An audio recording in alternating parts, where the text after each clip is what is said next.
Hello and welcome to this Scientific Principles video with Electraining.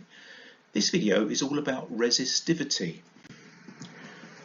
We previously learned that resistors oppose the flow of current in a circuit, and we've looked at resistors connected in series and resistors connected in parallel. But both times we're thinking of resistors as individual components or individual parts of the circuit. But it's not only resistors that can affect the flow of current or that oppose the flow of current in the circuit.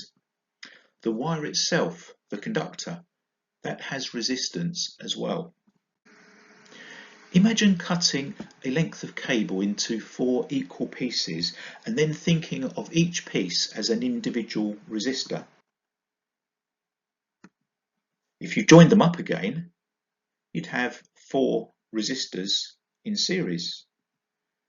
And we've previously used diagrams like this one to represent resistors in series. Here we've got R1 plus R2 plus R3 plus R4, and that would give us the total resistance. So this is showing us that the longer the cable, the higher the resistance. It's also true that the shorter the cable, the lower the resistance. And we represent this by this term. R is directly proportional to L. That means resistance is directly proportional to length. And that little symbol in the middle there is the symbol that we just used for proportional.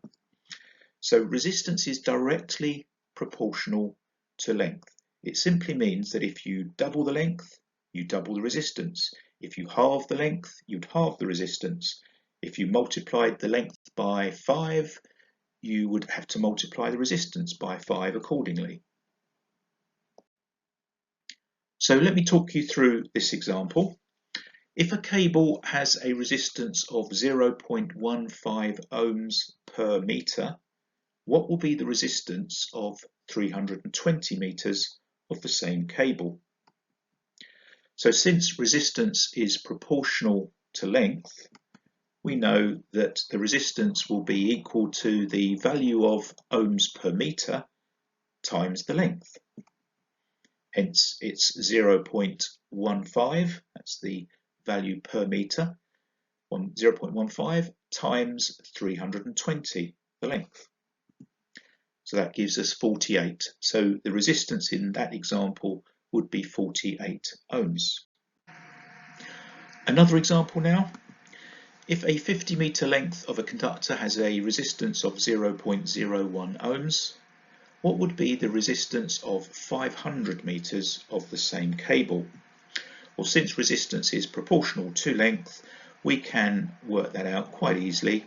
We can see actually in the question that the difference between 50 meters and 500 meters is 10 times. So we've got 10 times a longer conductor, then we would have 10 times the amount of resistance. So it would be 0.01 times 10, which is 0.1. However, I'm going to show you a formula which, although you might not need it for that question, it is very helpful when you're dealing with more complicated numbers. If you had an exam question and the numbers were a bit more complex, this is really useful to know. The resistance would be equal to the new length divided by the old length times the resistance.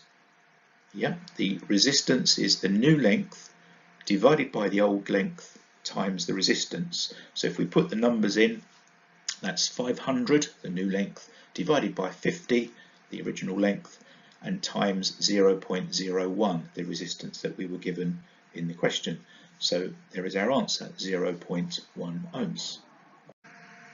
And a third example now. If a 750 meter length of a conductor has a resistance of 0.013 ohms, what will be the resistance of 150 meters of the same conductor?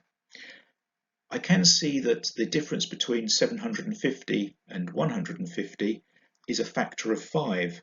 So we've got 5 times less in the length, therefore we'd have 5 times less of the resistance. So 0.013 divided by 5 would give us our answer. However, I'm going to show you again using that formula, because once you've learnt that formula, it's easy to do these calculations regardless of the numbers and regardless of whether you're looking at the length increasing or decreasing. So we simply put this formula down: resistance equals the new length divided by the old length times resistance. Put your numbers in, that's 150 divided by 750 times 0.013. Put that in your calculator and you should get 0.0026 ohms. So that's it. In this video we've looked at the relationship between the length of a conductor and its resistance, and we know that it's directly proportional. And in the next video we'll be looking at the relationship between the cross-sectional area of the conductor and its resistance. So until then, thank you very much for listening.